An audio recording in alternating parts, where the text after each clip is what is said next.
ఓం నమః శివాయ. ఓం నమో నారాయణాయ. ఓం శ్రీ స్వర్ణాకర్షణ కాళభైరవాయ నమో నమః. నరదృష్టి నివారణ కాళభైరవాయ నమో నమః. ఓం కాళకాలాయ విద్మహే కాళాతీతాయ ధీమహి తన్నో శ్రీ స్వర్ణాకర్షణ కాళభైరవ ప్రచోదయాతు. హరి ఓం.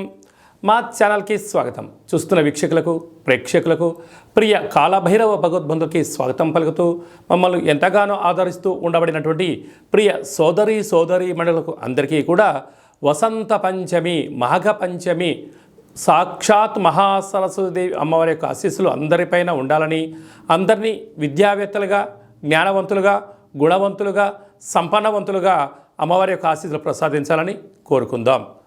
1వ తారీఖు 2వ నెల 2024 నుండి 15/2/2024 వరకు పుట్టినటువంటి వారందరికీ కూడా ముందస్తుగా జన్మదిన శుభాకాంక్షలు. గతంలో వివాహం చేసుకున్న వారికి వివాహ వార్షికోత్సవ శుభాకాంక్షలు. ద్వాదశ రాశుల్లో గ్రహ గమనాన్ని ఒకసారి వీక్షింపచేద్దాం. మేషరాశిలో గురువు, కన్యరాశిలో కేతు సంచార స్థితి, ధనుసు రాశిలో కుజుడు బుధుడు శుక్ర సంచార స్థితి, మకర రాశిలో రవి సంచార స్థితి, కుంభరాశిలో శనిచర స్వామి స్వక్షేత్ర సంచార స్థితి, మీనరాశిలో రాహు సంచార స్థితితో ద్వాదశ రాశుల్లో గ్రహ గమనాలు ఈ విధంగా ఉన్నాయి. 6వ తారీఖున కుజుడు మకర రాశిలోకి ప్రవేశం, 12వ తారీఖున శుక్రుడు మకర రాశిలోకి ప్రవేశం, 14వ తారీఖున రవి భగవానుడు ఏడాది తర్వాత కుంభరాశిలోకి సంచార స్థితి, అక్కడే ఉండబడినటువంటి శనితో కలిపి రవి సంచార స్థితి ఉంటుంది. కనుక ద్వాదశ రాశిలో గ్రహ గమనాల్ని అనుసరిస్తూ ఈ యొక్క పక్షం రోజుల్లో ఎలా ఉండబోతుందో సవివరంగా సంపూర్ణంగా తెలుసుకుందాం. మకర రాశి వారు మాఘ పంచమి సందర్భంగా అమ్మవారి యొక్క ఆశీస్సులు ఎలా పొందాలో ఈ వీడియోలో సవివరంగా సంపూర్ణంగా తెలుసుకుందాం. మకర రాశిలో ఏ నక్షత్రాలు వస్తానగా ఉత్తరాషాఢ నక్షత్రంలోని 2, 3, 4 పాదాలు, శ్రవణ నక్షత్రంలోని 4 పాదాలు, ధనిష్టా నక్షత్రంలోని 1, 2 పాదములు కలిపితే మకర రాశి. చాలామందికి పుట్టినటువంటి కాల సమయంలో డేటా ఆఫ్ బర్త్లు లేనటువంటి కారణం వల్ల పేరు యొక్క మొదటి అక్షరాన్ని అనుసరిస్తూ ఆ రాశిని తెలుసుకునే ప్రయత్నం అవుతుంది. అవి ఏ అక్షరాలు ఒకసారి పరిశీలన చేద్దాం. బో, జా, జీ, జూ, జే, జో, ఘ, గ, గి అక్షరాల వారందరూ కూడా మకర రాశి జాతకులే. మకర రాశి యొక్క అధిపతి శనిచర స్వామివారు.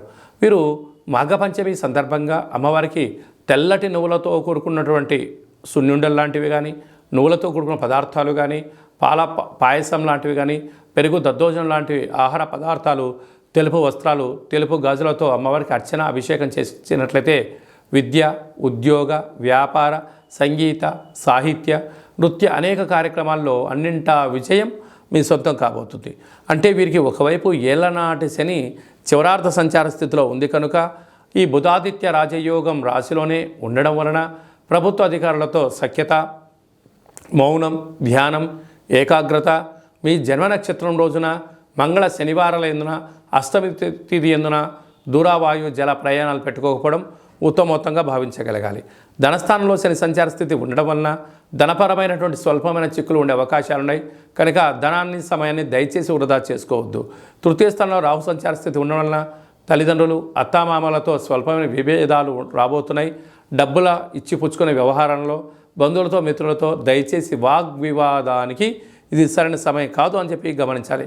అర్ధాస్తమ గురువు కారణం వలన దూర, వాయు, జల ప్రయాణాలు పెట్టుకునే కాల సమయంలో 1కి 100 సార్లు ఆలోచించగలగాలి. సమయం, ధనం వృధా అవ్వడమే కాకుండా పనులు కాకుండా అనేక రకాల ఇబ్బందికి మీరే ఇబ్బంది అవుతారు. భాగ్యస్థానంలో కేతు సంచార స్థితి ఉండడం వలన భార్యాభర్తలు, ప్రేమికులు, పార్ట్నర్షిప్ వ్యవహారాలు నడిపించేటప్పుడు ఓపిక, సహనం, పట్టుదల అవసరమని చెప్పి గమనించాలి.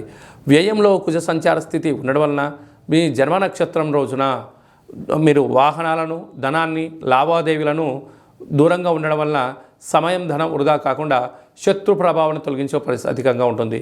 డాక్టర్లు, వ్యాపారవేత్తలు, వ్యవసాయ సోదరీమణులు, గృహ భవన నిర్మాణ కార్యక్రమం చేసే వారికి చాలా మంచి కాలము అని చెప్పి గమనించాలి.